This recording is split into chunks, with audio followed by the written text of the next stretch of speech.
श्री सच्चिदानंद सद्गुरु साईनाथ महाराज की जय। श्री सच्चिदानंद सद्गुरु श्री स्वामी समर्थ महाराज की जय। गुरुदेव दत्त సద్గురు షిరిడి సాయినాథుని యొక్క సాన్నిధ్యంలో ఆచార్య కళ భరద్వాజ మాస్టర్ గారి యొక్క ఆశీస్సులతో ఈరోజు శ్రీ అక్కలకోటి మహారాజు గారి చరిత్రని, అందులో ఉన్న వివిధమైన అంశాలని, ఆ వివిధ అంశాలలో ఉన్నది స్వామి యొక్క సర్వజ్ఞత్వం, స్వామి భక్తుల యొక్క బానిస, ఇది గత వారం వివరించుకున్నాం. సమర్థుడైన అక్కలకోటి మహారాజు యొక్క సన్నిధిలో సర్వాంతర్యామైన ఆయన తత్వాన్ని ఎంత మేరకు గ్రహించగలిగితే అంత మేరకు మనం సత్ఫలితాన్ని పొందగలం. ఎందుకంటే ఆ మహాత్ముల యొక్క సన్నిధిలో వారి యొక్క తత్వం మొట్టమొదటి తెలుసుకోగలగాలి. వారు సర్వజ్ఞత్వం ఉంది, సర్వవ్యాపకత్వం ఉంది, సర్వసమర్థత్వం ఉంది. ఈ మూడు వారికి ఉంది అనే భావనతో వారి సన్నిధిలో ఉంటే అత్యధిక ఫలితాన్ని మనం పొందగలం. అత్యధిక ఫలితం అంటే ఆయన సర్వజ్ఞుడు అని ఆయన సన్నిధి అంటేనే ఆయనకు అన్నీ తెలుసు. కాబట్టి మన మనసులో వచ్చే పెదిరిపితే ఆలోచన అని తెలుసు అనే భావన ఉన్నప్పుడు అక్కడ మన ఆలోచన పరంగా ఎలా ఉంటుంది? సద్భావం వైపు ఉంటుంది. ఇంకా సద్భావం అయినప్పుడు మంచి ఫలితం వచ్చినట్టే కదా. అలాగే సర్వవ్యాపకత్వం, ఆయన అంతటా ఉంటాడు, ఆయన లేని చోటు లేదు అనే భావనతో అక్కడ అడుగు పెట్టగానే ఒకరు తక్కువ ఒకరు ఎక్కువ అనే భావన అడగలదు. ఇప్పుడు శిష్యులు ఉంటారు అనుకోండి, అన్ని కులాల వారు ఉంటారు, అన్ని జాతుల వారు ఉంటారు, అన్ని మతాల వారు ఉంటారు. ఉన్నప్పుడు ఏమవుతుంది? సర్వవ్యాపకత్వం, అందరిలోనూ ఆయన ఉన్నాడనే భావన ఉన్నప్పుడు ఇతరుల పట్ల గౌరవభావం కలుగుతుంది. ఇట్లా ఈ భావాలతో అడుగుపెట్టినప్పుడు మాత్రమే మనం సత్ఫలితాన్ని పొందగలం. అలా కాకుండా మనకంతా తెలుసు, ఆయన చూడడానికి అలా పిచ్చివాడిగా ఉన్నాడు, మన మహాపండితులము కాబట్టి ఆయనకి ఏం తెలుసో అనుకుని అక్కడికి వచ్చి రావడానికి, అంటే ఆయన పరీక్ష చేయడానికి అనుకుని రావడానికి, ఆయనకు అన్నీ తెలుసు అని రావడానికి తేడా ఉంటుంది. ఇప్పుడు ఆయనకి పరీక్ష చేయాలి అని అన్నప్పుడు ఏముంటుంది? మనకంతా బాగా తెలిసిన భావన ఉంటుంది. మనకంతా భావన ఎప్పుడు ఉంటుంది? మనం అనేక గ్రంథాలు చదివాం కాబట్టి, అనేక పండితులం కాబట్టి, మిగతా వారికి ఏమి తెలియదు కాబట్టి ఇట్లాంటి ఆలోచన వస్తుంది. అందుకే శాస్త్రవాసన, లోకవాసన, దేహవాసన, ఈ మూడు లేకుండా ఉంటేనే నిజమైన మహాత్ముడందాం, నిజమైన సాధువులందాం, నిజమైన పండితులందాం, లేదా నిజమైన సాధువులందాం, నిజమైన భక్తులందాం. ఈ మూడిట్లో ఒకటి ఉన్నా కూడా సరే వారు సాధారణ భక్తులు, సాధారణ సాధకులు. ఇక్కడ మన మామూలుగా ఏంటంటే 4 గ్రంథాలు చదివేపటికి మనకు అన్నీ తెలిసే భావన కలగడం వల్ల ఆ గ్రంథాలు చదువుతూ ఇతరులకు బోధించాలనే ఆలోచన రావడం వల్ల ఈ శాస్త్రవాసనలోనే ఉండిపోతాం. ఎప్పుడైతే శాస్త్రవాసన అధికమవుతుందో అహంకారం దానంతటితో పరిగెడుతుంది. మనం పిలవబడలేదు. ఎందుకంటే నేను అనేక గ్రంథాలు చదివాను అనే భావన. ఎప్పుడైతే అనేక గ్రంథాలు చదివాను అనే భావన ఉంటుందో వాడిలో వినయం ఉండడానికి అవకాశం ఉండదు.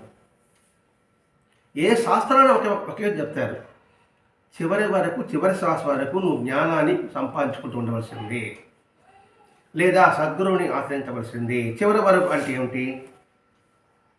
ఇక్కడ చివరి వరకు అంటే జన్మరాహిత్యం వరకు ఒక విధమైతే, ఈ సృష్టి అంతా కూడా ఒకే స్థితి చైతన్యము అనే భావన నిలిచేంత వరకు నువ్వు జ్ఞానాన్ని పొందవలసిందే, సద్గురువుని ఆశ్రయించవలసిందే. అంతా ఒకటే స్థితి అనే జ్ఞానం కలిగినదనుకోండి, ఎదుటి వాడిని పరీక్ష చేయాలని ఆలోచన రాదు, నాకంతా తెలిసనే భావన రాదు. అంటే అందుకే సాధన అనేది చాలా సూక్ష్మమైనది, చాలా జాగ్రత్తగా మనం పరిశీలించుకుంటూ ఉండవాలి. ఆ విధానాన్ని స్వామి సన్నిధిలో చాలామంది వచ్చి ఆయన పరీక్ష చేయాలనుకోవడం, ఆ తర్వాత భంగపాటు పడడం జరుగుతూనే ఉంది. రాజు వచ్చాడు, కిరీటం పెట్టుకుని వచ్చాడు, అధికారం పెట్టుకొని కీర్తి పెట్టుకొచ్చాడు. స్వామి ఏమన్నాడు అంటే భగవంతుడి ముందు మనం ఎంత వినయం ప్రదర్శించాలి అనే విషయాన్ని గుర్తు చేశాడు. ఇట్లా అన్నప్పుడు ఈయన దగ్గరికి ఐదు పండితులు వస్తున్నారు. వీళ్ళు పరీక్ష చేయాలని. వీళ్ళు రాకముందు ఒక పిల్లవాడికి ఉపనయనం జరిగింది. జరిగిన తర్వాత ఆ పిల్లవాడికి చూపు లేకుండా పోయింది. ఉపనయనం జరిగితే చూపు లేకుండా కాదు, అతని పుట్టుకతో అంధుడు. అయినప్పటికీ ఆ పిల్లవాడిని తీసుకుని స్వామి దగ్గర తీసుకొచ్చింది. స్వామి పిల్లవాడు కాస్త చూపు రావడానికి దృష్టి ప్రసాదించమని కోరింది. ఆయన అన్నాడు, ఇప్పుడు ఒక 5 మంది రాక్షసులు వస్తున్నారు, వాళ్ళు వచ్చేదాక దృష్టి వస్తుంది అన్నాడు. ఏమని చెప్పాడు, మమ్మల్ని పరీక్ష చేయడానికి 5 రాక్షసులు వస్తున్నారు. ఇక్కడ రాక్షసులు 5. రాక్షసులు అంటే తమో గుణం కలిగిన వారు 5 మంది. ఆ 5 మంది తమో గుణం కలిగిన వాళ్ళు ఎవరుంటారు? 5 జ్ఞానేంద్రియాలే. ఎందుకంటే చూడడం కావచ్చు, వాసన కావచ్చు, వినడం కావచ్చు, రుచి కావచ్చు, స్పర్శ కావచ్చు, ఇవన్నీ తమోగుణం వల్లే కదా. అటు రావణాసురుడు కావచ్చు, ఇటు భస్మాసురుడు కావచ్చు, హిరణ్యకశిపుడు కావచ్చు, హిరణ్యాక్షుడు కావచ్చు. అంటే ఈ 5 అజ్ఞానంతో తమోగుణంతో, ఈ 5 జ్ఞానేంద్రులు తమోగుణంతో ఉండడం వల్లే. మనం ఒకసారి అంటే ఏరా కళ్ళు నెత్తికెక్కా అంటాం, ఏరా మాట దృష్టిగా ఉందని అంటాం. కళ్ళు నెత్తికెక్కాయంటే ఏంటి? తామస గుణానికి వెళ్ళావు. మామూలుగా ఉంటే సత్వగుణం అనే పదం. అందుకని 5 రాక్షసులు నన్ను పరీక్ష చేయడానికి వస్తున్నారు అంటే తమోగుణం కలిగిన ఈ 5 జ్ఞానేంద్రియాలు, జ్ఞానేంద్రియాలు కాదు, ఆ ఇంద్రియాలు అవి చూడమని ఆ పరీక్షకు వస్తున్నారు. వాళ్ళు వచ్చిన తర్వాత నీకు దృష్టి వస్తుంది అని ఆ పిల్లవాడు అమ్మకు చెప్తాడు. కొద్దిసేపట్లో 5 మంది వచ్చారు. ఇక్కడ మాస్టర్ వాడు దృఢంగా ఉండాలంట, నల్లగా ఉండాలంట. 5 మంది వచ్చారంటే సరిపోయింది. వాళ్ళు దృఢంగా ఉన్నారు, నల్లగా ఉన్నారు, పండితులు, చూడడానికి బాగా సాలులు కప్పుకొని వేషధారంలో ఉన్నారు. దృఢంగా ఉన్నారు, నల్లగా ఉన్నారు. దృఢం అంటే స్థిరత్వం, నలుపు అంటే అజ్ఞానం. అంటే ఆ అజ్ఞానం ఎలాగా ఉందంటే ఎవడు ఏం చెప్పినా వినే పరిస్థితి లేని అజ్ఞానంలో ఉన్నారు వాళ్ళు. అందుకని దృఢంగా అనే పదం మాస్టర్ గారు వాడారు. అందుకే మాస్టర్ గారు వాడే ప్రతి ఒక్క పదంలో కూడా అంతరార్థాన్ని మనం గుర్తించుకుని రావాలి. అంటే మనకు అజ్ఞానం స్ట్రాంగ్గా ఉంది. ఇంకా స్ట్రాంగ్గా ఉంటే అది బాగా మురికిపట్టుంటే అంత తొమ్మిదిగానే పోదు కదా. ఆ 5 వచ్చారు. చూడడానికి ఏముంది, అజ్ఞానంలో నల్లకుండా ఉంటారు, కానీ వేషధారణ మాత్రం ఆడంబరంగా ఉంది. లోపల మాత్రం అజ్ఞానం, బాహ్యం మాత్రం ఆడంబరం. ఆడంబరం చూసి అబ్బా వీడు మహాపండితులు కాబోలు అంటే ఇక్కడ ఏంటి, ఆడంబరం చూసి నువ్వు మోసపోవద్దు. వాక్చాతుర్యం చూసి నువ్వు వాడికి దాసోహం అనవద్దు. వాడి యొక్క మాట తీరు, వాడి యొక్క నడక తీరు, వాడి యొక్క చూపు తీరు నిరంతరం గుర్తించగలిగితే వాడి జ్ఞానే అజ్ఞానం అర్థమవుతుంది. చిన్న పలకరింపులోనే ఉంటుంది వాడి జ్ఞానే అజ్ఞానాన్ని. ఎప్పుడైనా వాటి మీద మనకు వెళ్ళామనుకోండి, ఎప్పుడు వచ్చావోయ్ అంటాడు, ఎప్పుడు వచ్చారండి అంటారు. తేడా చూడండి. ఎప్పుడు వచ్చారండి జ్ఞాని, ఎప్పుడు వచ్చావోయ్ అజ్ఞాని. అంటే మాట్లాడే తీరులో తెలిసిపోతుంది అన్నమాట. రావా కూర్చో అనడానికి, రండి కూర్చోండి అనడానికి తేడా ఉంటుంది. అర్థమని భావిస్తున్నాం. రండి కూర్చోడానికి మర్యాద, వినయం. రావయ్య కూర్చో అనేది అహంకారం, అజ్ఞానం. ఇవన్నీ ప్రస్ఫుటమైంది. వెంటనే వాళ్ళందరూ ఇక్కడికి వచ్చేటప్పటికి వాళ్ళు పరీక్ష చేయాలి. ఇన్ని ఎలా పరీక్ష చేద్దాము, ఆయనకేమో ఏ భాష వచ్చో తెలియదండి. వీడు సంస్కృతంలో ఆ శ్లోకాలతో ఎలా ప్రారంభించాలి, ఏం మాట్లాడాలి. ఆయన ఉండేది మహారాష్ట్ర, మరాఠీ, వీళ్ళు కన్నడంలో మాట్లాడుకుంటారు. ఎలా మాట్లాడతాం అంటే ఈ భాష ఆయనకు అర్థం కాదు కాబట్టి మనం ఎక్కడికైనా వెళ్ళామనుకోండి, ఒక వేరే భాషకి, మనం కర్ణాటక వెళ్ళామనుకోండి, వాళ్ళు కన్నడలో మాట్లాడుకుంటారు. ఇది మనం ఏదో అవసరానికి అనుకోండి, మనం ఎగతాళి చేయాలన్నా, అలాగే బాంబే ప్రజలు అనుకోండి, మనం హిందీ మాట్లాడుతూ ఉంటారు, మనకి హిందీ తెలియదు, వాళ్ళు తెలియక అట్లా కూడా జరుగుతుంటాయి. అట్లా ఇట్లా మాట్లాడుతున్నప్పుడు వాడికి అంత ఏం ఏదో మాట్లాడతాంలే అనుకుని ఏదో నక్క వినయంలాగా నటిస్తూ ఆయన నమస్కారం పెట్టాడు. ఏదో మీకు నమస్కారం పెడుతున్నాము అనే భావనతో వెంటనే ఆ పిల్లవాడిని పిలిచాడు. ఆ పిల్లవాడు గణేష్. గణేష, ఇటు వచ్చి ఈ నల్లటి రాక్షసుల మనసులో ఏవైతే ప్రశ్నలు అడగాలనుకుంటున్నారో ఆ ప్రశ్నలకు సమాధానం చెప్పన్నాడు. పిల్లవాడు కంటి చూపు లేదు. ఈ నల్లటి రాక్షసుడు కలుగుతున్నాడు. ఈ అజ్ఞానం కలిగిన వీళ్ళకి వాళ్ళ మనసు ఏ ప్రశ్న ఉందో దానికి సమాధానం చెప్పు. ప్రశ్న నువ్వే చెప్పు, సమాధానం నువ్వే చెప్పుకుంటున్నాడు. అది ఇక్కడ సర్వజ్ఞత్వము, సర్వవ్యాపకత్వము, సర్వసమర్థత్వము, ఈ 3 లక్షణాలు. వెంటనే పిల్లవాడు అన్నాడు, నేను ఎలా చెప్పగలుగుతాను, నాకేం తెలుసు అన్నాడు. నాకు వేదం ఏం తెలుసు, నాకు సంస్కృతం ఏం తెలుసు, ముద్రే నేను అందుడిని అని ఆ పిల్లవాడు చెప్పేటప్పటికి బట్టి ఓహో అలాగా అంటూ తన మెడలో ఉన్న చేమంతి పూల మారదండ ఆ పిల్లవాడి మెడలో వేశాడు. 2 చేమంతి పూలు తీసుకొచ్చి 2 కళ్ళకి అద్దాడు. వెంటనే చూపొచ్చాడు. చామంతి పూలం దండ, మెడలో ఉన్న దండ అతని మెడలో వేశాడు. అప్పుడు చూపు రావాలి కదా. మళ్ళీ 2 చామంతి పూలు తీసి కళ్ళ తాకాడంట. అంటే ఎందుకు ఇది పదాలు వాడాడు, దాన్ని మన లోతుగా పరిశీలిస్తున్నామండి. చేతిదాకా చూపు వస్తుంది అంటే ఇక్కడ తన మెడలో ఉన్న చామంతి పూలమ దండ అది అతని మెడలో వేశాడు. మాట ఎక్కడి నుంచి వస్తుంది, కంఠం నుంచి వస్తుంది. విధంగా ఉంది వాస్తవం. అంటే కంఠం నుంచి వస్తుంది. స్వామి సమాధి దగ్గర కంఠం మీద ఉన్న మాలను తీసి అతను కంఠంలో వేసేటప్పటికీ స్వామి స్వరపేటిక ఆ పిల్లవాడి రూపంలో ప్రకటమవుతుంది. ఎందుకంటే స్వరపేటిక మన భగవంతుడు మన మానవుడికి ఇచ్చాడు. స్వరపేటిక ఉంది, కానీ అది సవ్యమైన రీతిలో ఉండాలి. అది మహాత్మ స్పర్శతో కలిగిన ఆ మాలని ఆ పిల్లవాడి మీద వేసేటికి మహాత్ముల యొక్క స్పర్శతో కలిగింది కాబట్టి అతని యొక్క స్వరపేటిక ధారాళంగా సంస్కృతము, వేదము ప్రకటమైంది, ఉచ్చారణకు వచ్చింది. 2 పూలు చేసి కళ్ళను తాకేవాడు, చూపు వచ్చింది. అంటే చూపును ప్రధానానికి, దృష్టిదానికి చామంతి పూలు, కంఠంలో నుంచి మాట రావడానికి స్వామి యొక్క కంఠంలోని మాల. ఈ అదే చెప్పేటప్పటికి వాళ్ళు ప్రశ్నలు చెప్తున్నారు, వాళ్ళ మనసు ఏం అడగాలనుకున్నాడో అది చెప్తున్నారు, నా సమాధానం క్లారిటీ చేస్తున్నారు. అంటే మహాత్ముల యొక్క సన్నిధిలో ఎటువంటి ఉత్తమమైన ఫలితాన్ని ఆ అంధుడు పొందాడు. ఆయన పొందడానికి కారణం కనుడు అక్కలకోట స్వామి యొక్క దివ్యమైన అద్భుతమైన స్థితి. అహంకారంతో వచ్చిన ఈ పండితులు, అజ్ఞానంతో వచ్చిన ఈ పండితులు, వాళ్ళకి అహంకారం తొలగింది, భంగపాటు కలిగింది. వెంటనే కోపంతో, ఏమిటి మీరు అన్ని కులాల వారి దగ్గర విచక్షణ లేకుండా నేను భోంచేస్తున్నాను అనుకుంటున్నారు కదా మీరు? ఆ పండితులు వచ్చారు కదా, అందులో ఒక నాయకుడు అనుకుందాం, ఒక నాయకుడిని అడుగుతున్నాడు స్వామి.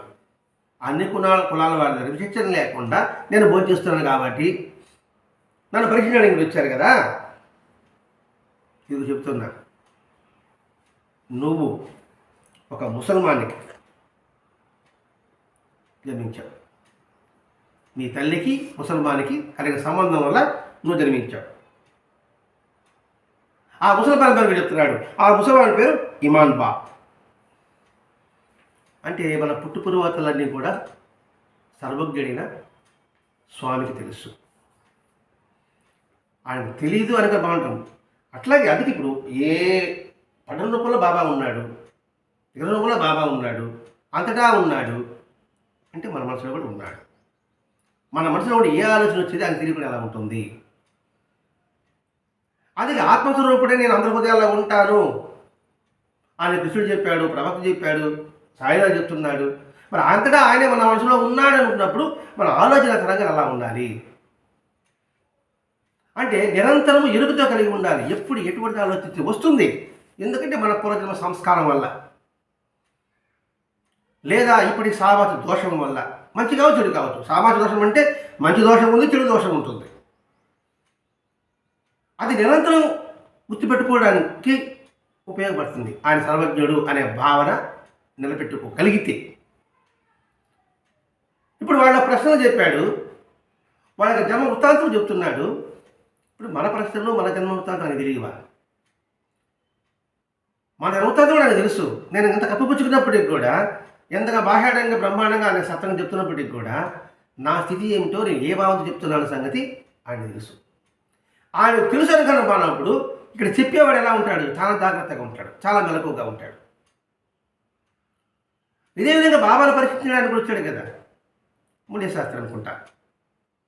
నీ హస్తరేఖలు పరీక్షించాలి అంటే 4 గంటల ముందు పెడతాడు.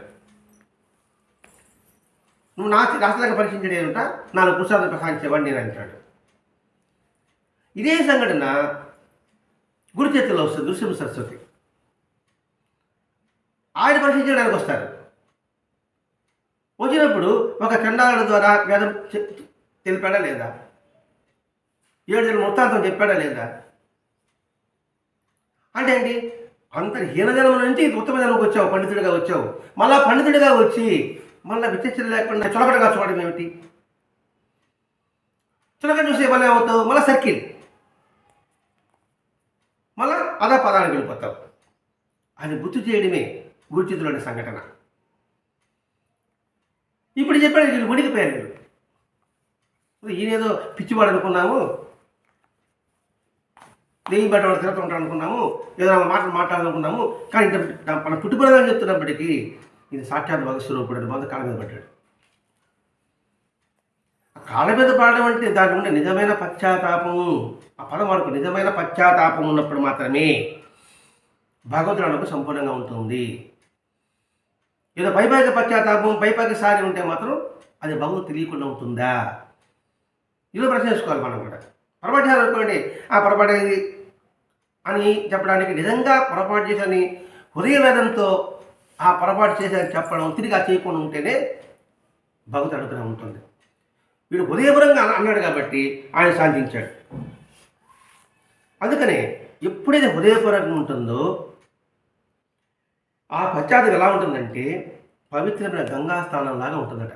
నిజమైన పశ్చాత్తాపం ఉంటే ఆ పవిత్ర గంగాస్థానంలాగా మానవుని పూర్తిగా పునీతి చేయగలదని చెబుతూ ఇక నుంచి మీరు మంచి నడత కలిగి ఉండండి. మళ్ళా వచ్చారనుకోండి, మళ్ళా హీనజనమే అనే విషయం హెచ్చరిక చేస్తున్నాడు ఇక్కడ. నిజ ప్రచారం చెందారు కాబట్టి పవిత్ర గంగాస్థానంలాగా మీరు పవిత్రులు అయ్యారు.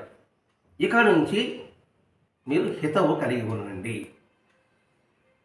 హితవు అంటే మన ద్వారా ఇతరులకి మేలు జరిగేట్టుగా నడుచుకోండి,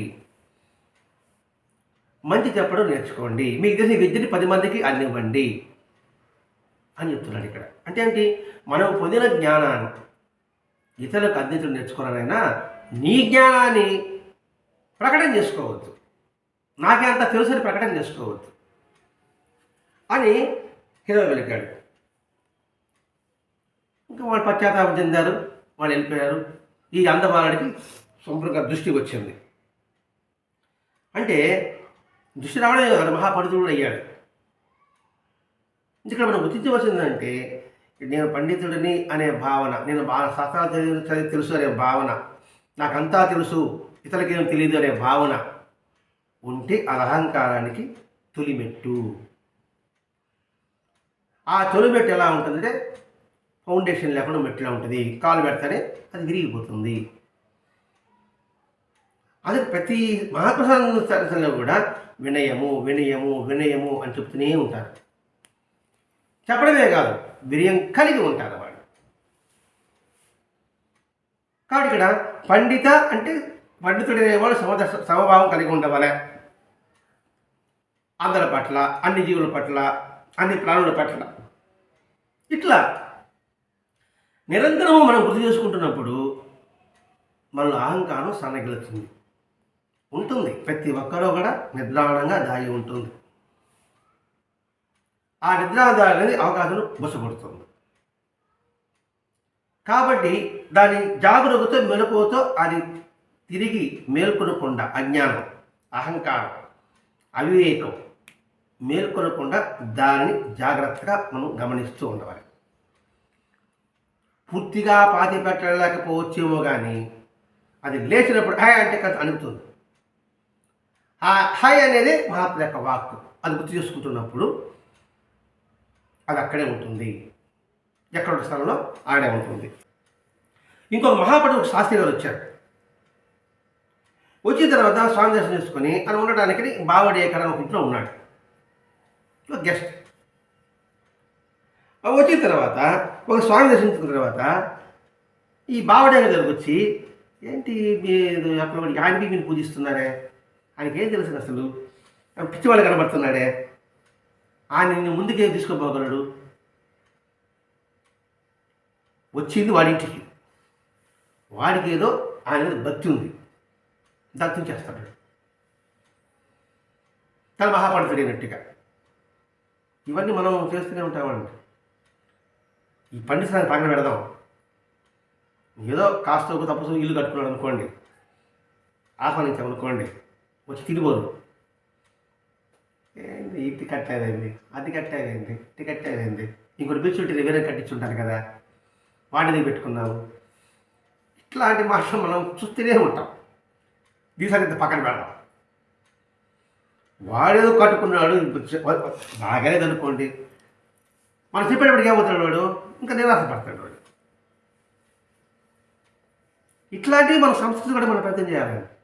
ఎప్పుడైతే ఆ మాట అన్నాడో నిజమే కావాలనిపించింది ఎవరికి, ఆ బావుడే ఎక్కడికి.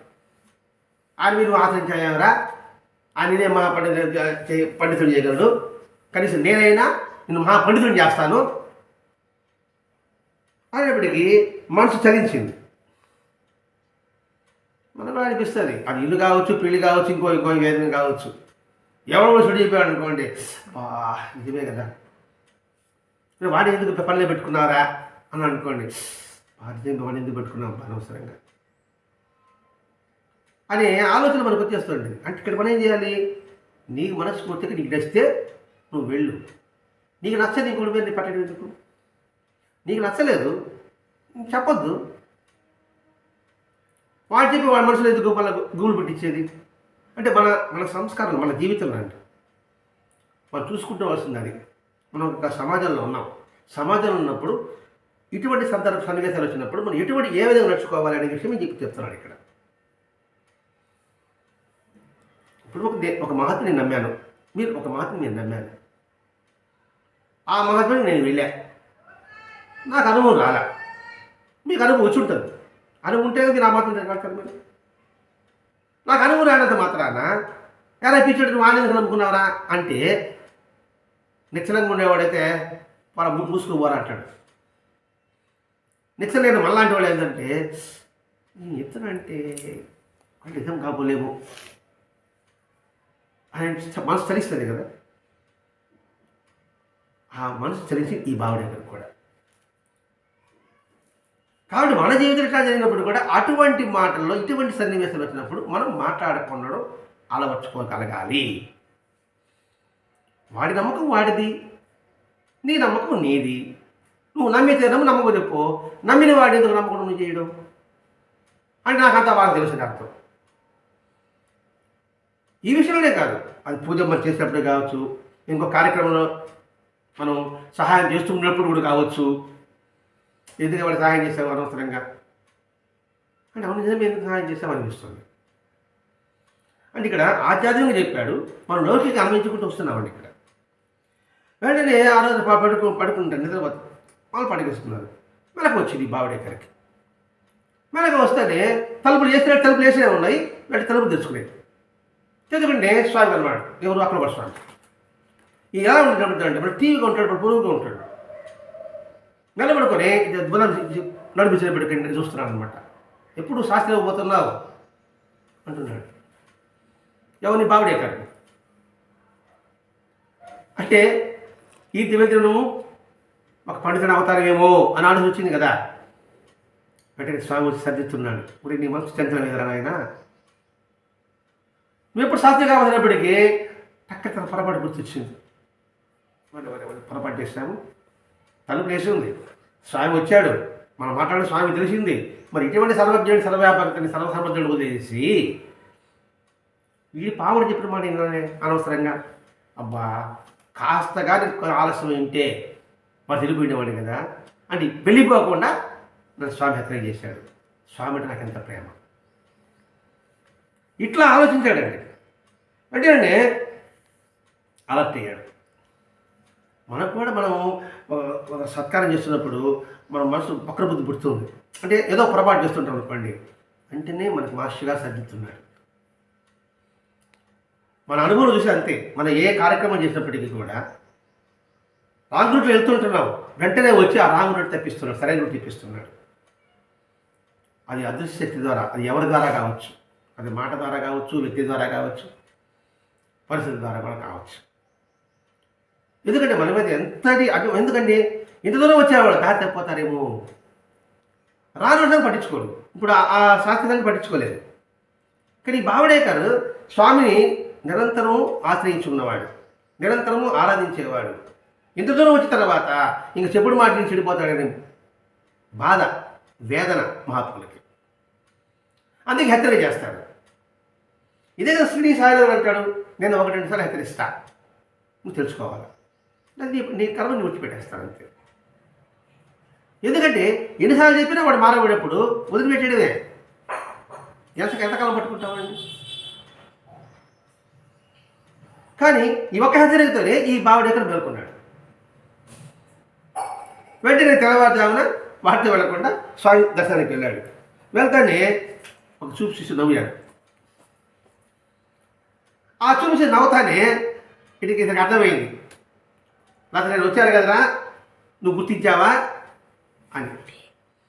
నేను వచ్చాను నువ్వు గుర్తించావా అన్నప్పుడు తక్క తట్టది. నిజమే, అంటే కాకతాళీయమే కాదు, స్వామి యొక్క దర్శనం జరిగింది, నాకు ఆయన అనుగ్రహంతోనే నాకు దర్శనం కలిగింది అనే భావన అతను కలిగేటప్పటికీ వెంటనే ఆయన స్వామిని అవుతానే ఇది అర్థమైపోయింది.